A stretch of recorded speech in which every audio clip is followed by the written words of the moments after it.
안녕하세요. 코인드라이버 이진환입니다.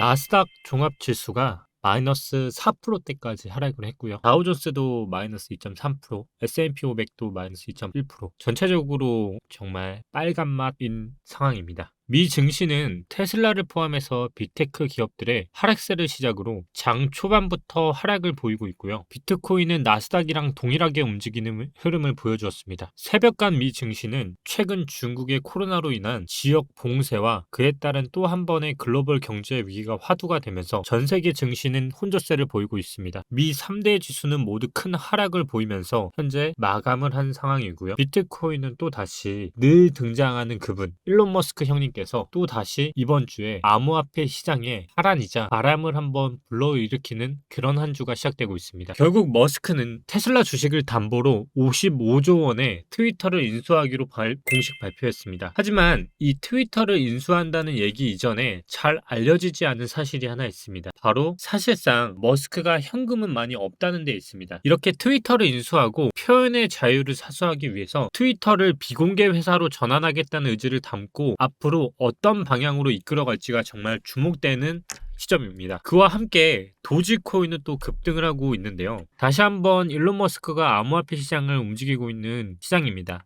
시장 전체는 혼조세이고 하락을 했다곤 하지만 트위터를 인수한 일론 머스크가 도지코인이라는 생태계를 만들고 있다는 것은 또 부정할 수 없는 사실이고요. 트위터가 어떤 방향으로 갈지는 사실 모르지만 결국 머스크가 트위터를 이용해서 가장 활발하게 의사표현을 하는 것은 부정할 수 없는 사실입니다. 머스크가 트위터를 인수함에 따라서 도지코인은 한때 30%까지 취소했고요. 테슬라는 소폭 하락하는 흐름세가 나왔죠. 테슬라가 또한 많이 또 이번에 급락을 하면서 하지만 이러한 우려에도 불구하고 머스크는 다른 프로젝트를 만든 것에 대해서 걱정하지 않는다는 견해를 또 보이기도 했습니다. 결국 도지코인에 대한 미래는 결국 머스크 형님한테 달린 것 같습니다. 여러분, 영상을 보시는 분 중에서 직장인이 얼마나 되신가요? 직장인이라면 우리 한 번씩은 다 알고 계시는 퇴직금에 대한 부분입니다. 퇴직금은 다들 이제 근로자라면 그리고 근로소득을 받고 계시는 분들이라면 퇴직금은 1년이 지나고 받을 수 있다는 건 아실 텐데요. 근데 이 퇴직연금에도 종류가 있습니다. 바로 DC형과 DB형이라는 게 있습니다. 지금 보이시는 사진을 보시면요. 나올 텐데요. 이 큰 차이는 사실 확정금여형과 확정기여형입니다. 아니 왜 뜬금없이 코인드라이버에서 퇴직연금을 얘기하시죠? 라고 하실 수 있는데요. 그 이유는 제가 다시 알려드리겠습니다. 일단 DB형과 DC형이 있는데요. 큰 차이는 DC형은 개인이 책임이 있고 DB형은 회사한테 책임이 있다고 보시면 됩니다. 퇴직금은 세율 중에서도 가장 싼 상품이기 때문에 많은 엑시트 수단으로 쓰이기도 합니다. 퇴직금이란 간단하게 이 하나생명 공식 블로그에서 갖고 왔는데요. 근로기간 1년에 대해서 30분 이상의 평균 임금을 퇴직하는 근로자에게 지급하는 것이라 생각하시면 됩니다. 너무 디테일한 얘기까지 하면 어렵기 때문에 쉽게 이 얘기를 한 이유가 있습니다. 바로 이 퇴직금을 보통 퇴직연금이라고 해서 공무원이나 이런 분들도 굉장히 많이 가져가거든요. 근데 제가 지난 영상에서도 다뤘던 마이크로스트래티지 아시죠? 미국에서는요. 본인의 퇴직연금을 기관이 참여하거나 어릴 때부터 주식을 사서 퇴직연금을 마련하기도 하는 제도들이 많은데요. 이 제 발음 가지고 얘기가 많이 나오는데 정확하게 표현하겠습니다. 마이크로스트래티지. 끊어서 말씀드리겠습니다. 마이크로스트래티지. 이 마이크로스트래티지가 퇴직연금 플랜에 비트코인을 추가하는 계획에 대해서 말을 했습니다. 이 마이크로스트래티지는 4월 26일 직원들에게 비트코인을 퇴직연금 계좌를 옵션으로 제공할 계획이라고 밝혔는데요. 결국 이 퇴직연금으로 비트코인을 준다는 얘기는 결국 비트코인이 안정된 가격으로 점점 가고 있다는 얘기나 다름없습니다. 그리고 퇴직금은 그만큼 보장된 상품이기 때문에 이러한 것들이 저는 진짜 호재라고 생각을 하고요. 결국 이러한 것들이 기관을 토대로 점점 안정화가 된다면 결국 제도권 하에서도 우리가 받는 원화가 아니라 비트코인이라는 수단을 통해서 퇴직금을 받을 수 있는 또 하나의 투자할 수 있는 옵션이라고 생각을 합니다. 결국 비트코인은 희소성이라는 단어와 연관이 있는 것 같습니다. 이 희소성이란 우리가 안정성이라는 퇴직연금으로 연관이 되기도 하지만 희소하다는 것. 우리가 쉽게 생각을 해볼게요. 과연 전 세계에 있는 부자들이 에이 뭐야 그래 뭐 비트코인 뜨고 있으니까 하나만 보유해보자 딱 이런 마인드로 산다면 어떨 것 같으세요? 그래도 못 삽니다. 전 세계에 있는 부자들의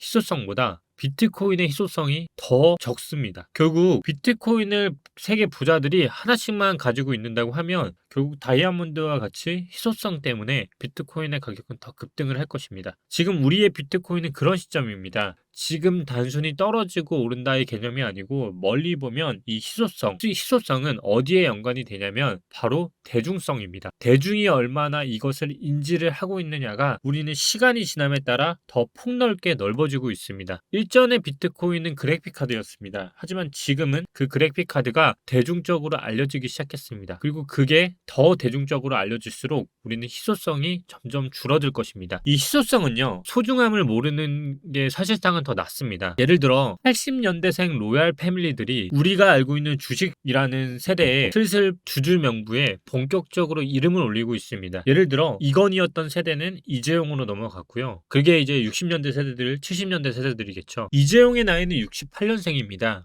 그 다음 세대는 이제 70년대생, 80년대생이겠죠. 이 사람들은 현재 현직에서 기업을 이끄는 오너들이기도 하지만 주주명부라고 올라오는 진짜 주식 상태의 재무제표를 보면요, 진짜 재벌 2세, 3세들 그리고 그 후의 세대들이 주주명부에 본격적으로 이름이 올라오고 있습니다. 결국 이제부터는 80년대생들이 로얄 패밀리들로 올라오고 있고요. 이 얘기를 하는 이유는 트위터와 앨런 머스크가 산 거와 비교를 해보면 간단합니다. 머스크가 트위터 주식을 살 때는 공표한 게 하나 더 있습니다. 바로 상장을 하고 있는 트위터를 비상장사로 만들어 버렸다는 게 쟁점입니다. 아니, 앞에서 80년대생들이 주주명부에 글을 올리는 거하고 머스크가 트위터 주식을 사서 비상상자로 만들어버린 게 무슨 상관이 있죠? 쉽게 말씀드리겠습니다. 이렇게 부자들이 지분을 다르게 사서 자기네들끼리 갖고 퍼블릭에게 공개를 해버리면 미래 세계는 어떻게 될까요? 다시 한번 쉽게 말씀드리겠습니다. 부자들이 비상장사의 지분을 다 사서 자기네들끼리 지분을 갖고 대중에게 공개를 해버리면 미래 세계는 어떻게 될까요? 우리가 알고 있는 상장사 삼성이든 애플이든 누구나 주주가 될 수 있습니다. 하지만 비상장사 같은 경우는 자기들끼리만의 리그를 만들 수 있다는 겁니다. 머스크는 이거를 노린 걸 수도 있습니다. 트위터가 비상장사로 만들고 주식 가치를 자기가 다 흡수해버리면 결국 자기네들끼리 만든다는 겁니다. 아니, 이게 무슨 개소리야? 할 수도 있는데요. 쉽게 설명을 다시 한번 드리겠습니다. 우리가 시계 하면 명품으로 취급받는 시계가 하나 있습니다. 그게 뭘까요? 바로 이 시계입니다. 롤렉스 주식은요, 비상장 플러스 누가 갖고 있는지도 정확한 자료가 없습니다.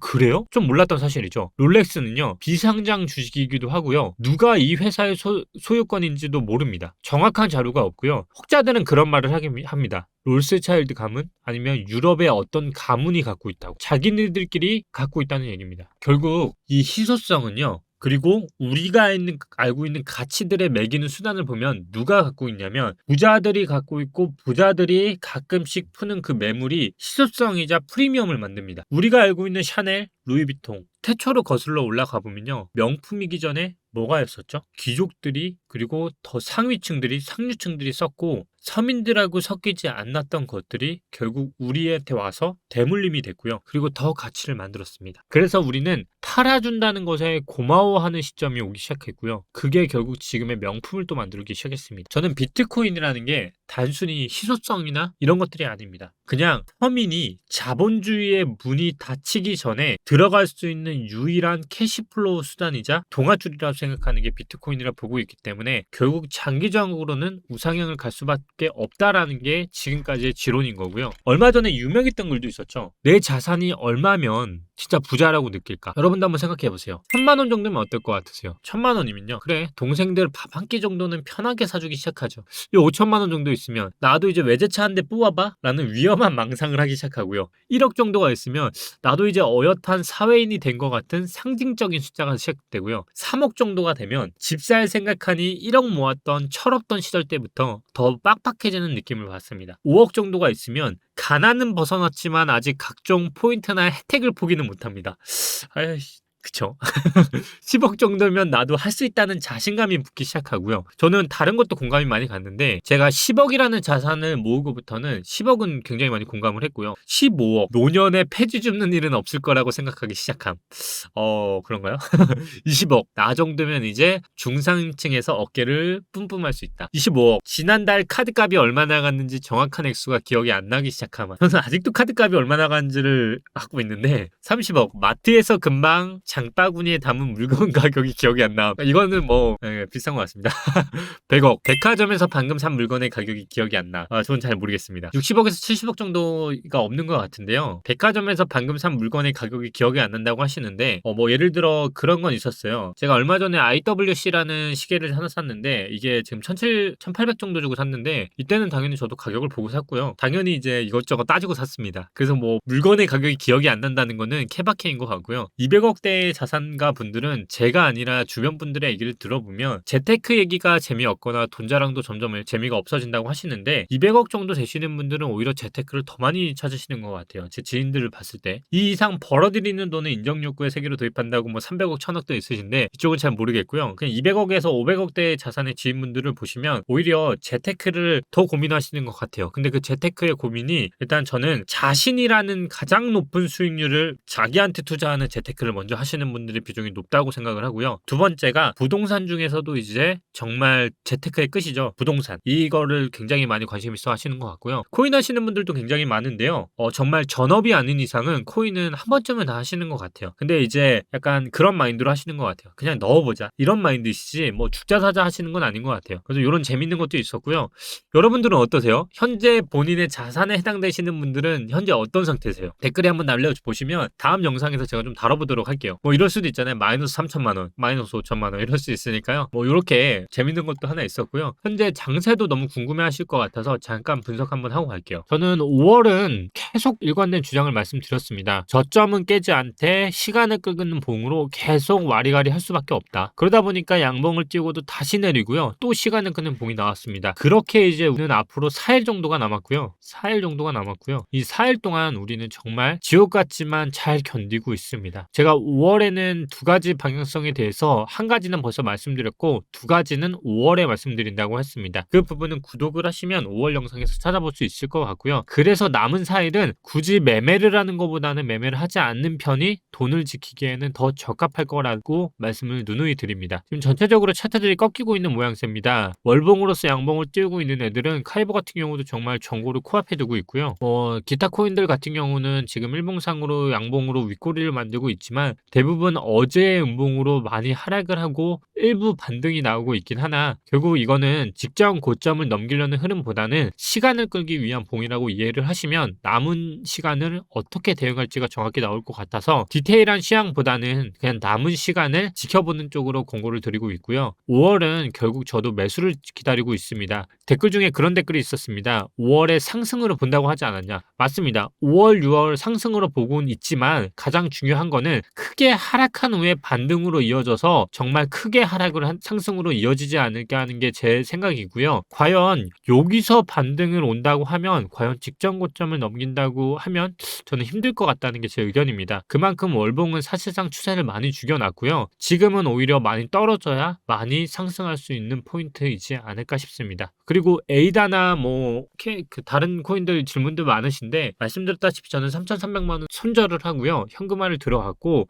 그렇게 한번 정리하도록 하겠습니다. 오늘도 이진환이었고요. 오늘 좀 다르게 컨텐츠 많이 준비했습니다. 유익하셨다면 구독 부탁드리고요. 더 알찬 영상 그리고 5월부터는 매매 기법뿐만 아니라 저와 함께 매수 같이 참고하셔서 들어가실 분들은 영상 꼭 구독 부탁드리겠습니다. 감사합니다. 이진환 전문가였습니다. 띠띠 빵빵 부릉부릉 감사합니다.